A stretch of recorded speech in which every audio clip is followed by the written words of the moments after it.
श्री स्वामी समर्थ. नवरा गेल्यानंतर या बाईकडे ना पैसा होता ना आधार, तरीही ती कोसळली नाही का?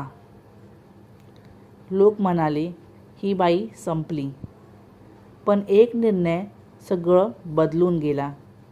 तो निर्णय काय होता? चला तर मग शेवटपर्यंत ऐकूया. एका लहानशा गावात सावित्री नावाची एक साधी बाई राहत होती. ना मोठं शिक्षण ना ओळखी, फक्त मनात मेहनत आणि दडलेली भीती.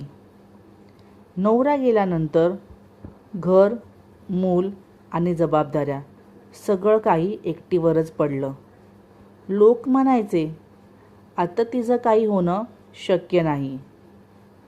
पण सावित्री रोज सकाळी घराच्या कोपऱ्यातल्या दिव्यासमोर स्वामी समर्थांचा फोटो ठेवून फक्त एकच वाक्य म्हणायची, स्वामी मला चमत्कार नको, फक्त धैर्य द्या.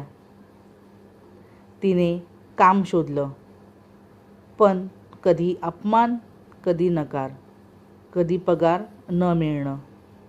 असं वाटायचं सगळे मार्ग बंद झाले आहेत. एक दिवस तिने स्वामींच्या नावावर ठरवलं, आज हार मानायची नाही. लहानसं काम मिळालं, फार पैसे नव्हते, पण प्रामाणिक मेहनत नक्कीच होती. हळूहळू लोकांचा विश्वास मिळाला. काम वाढलं, उत्पन्न वाढलं आणि आत्मविश्वास परत आला.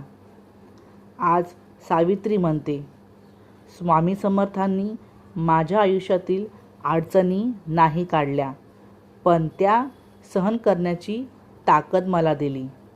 जिथे सगळ्यांना हे अशक्य आहे असं वाटत होतं, तिथे स्वामींच्या कृपेने नवीन शक्यता तयार झाल्या. ही स्वामी समर्थांची खरी कृपा. जर आज तुम्हालाही सगळे मार्ग बंद वाटत असतील तर लक्षात ठेवा, स्वामी समर्थ शेवटचा दरवाजा नेहमी उघडतात. अशक्य शक्य झालं स्वामी समर्थांच्या कृपेने. थोडक्यात काय तर, मार्ग जरी बंद झालेले नसतात, आपण पाहणं थांबवतो. अशा स्वामी अनुभवांसाठी चॅनल सबस्क्राईब करा आणि बेल आयकॉन दाबा. श्री स्वामी समर्थ. जय जय स्वामी समर्थ.